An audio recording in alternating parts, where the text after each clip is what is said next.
what's going on. And today we're in the ZL1. I'm coming back from Tampa. I figured, you know, it's a 4-hour drive home, why not do a video and a review on the Foster wine tube kit that I have installed on this car. You know, a couple pros and cons about it. So first things first, let's start with the pros part of this thing. Let me actually downshift so you guys can listen to it.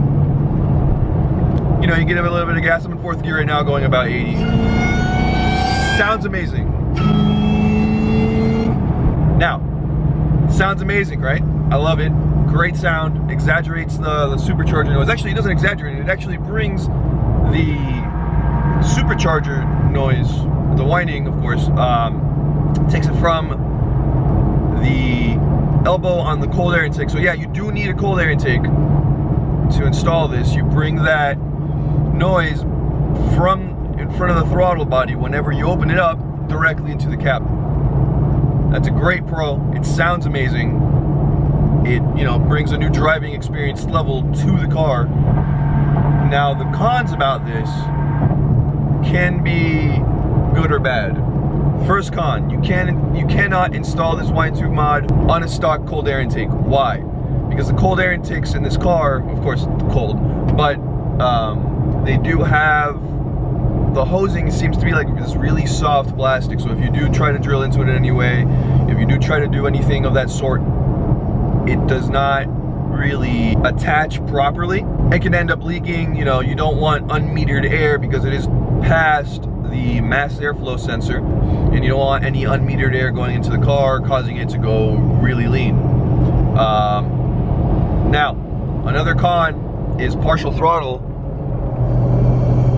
You do hear that hissing. Some people can find that annoying. I personally don't. You know, you get used to it after driving the car every day. Pass this guy real quick.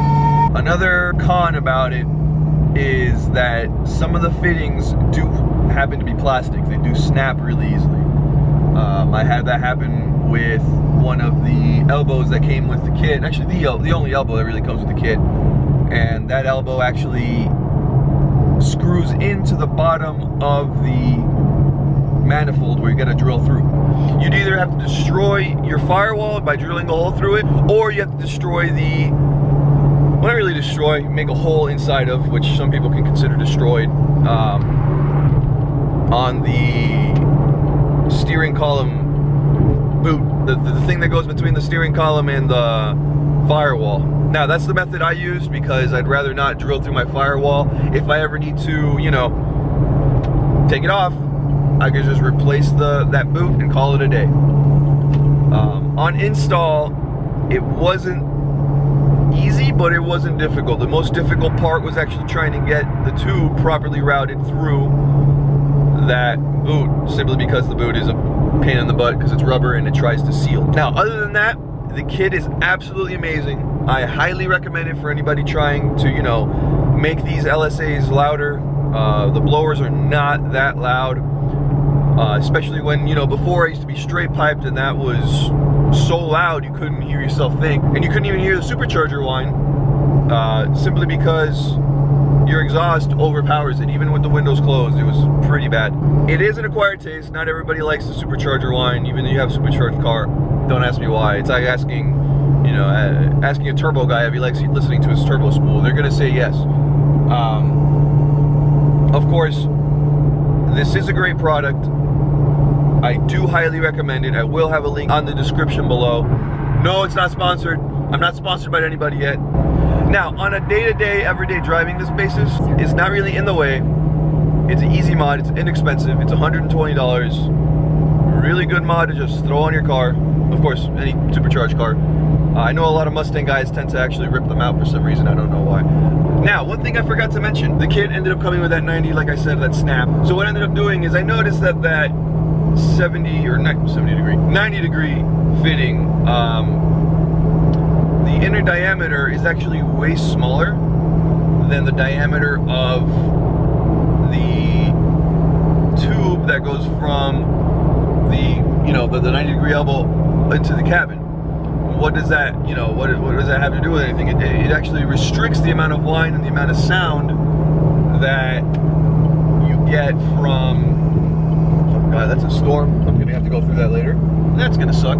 So yeah, it limits how much sound can go through, you know, by being a 7/8 diameter instead of being a 1-inch inner diameter. So what I ended up doing was going to Home Depot, and I actually made up a plate with the 1-inch inner diameter copper parts for plumbing, and actually put together my own kit, put together my own seal, and now it's louder than, you know, usually this kit should be.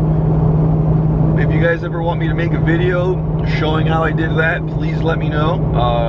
I will try to take it apart because it was a pain in the butt to put back together, especially with those seals and all that other stuff I had to do to make it properly sealed so I didn't get any unmetered air. Thank you guys for watching. Sorry this video was shorter than usual.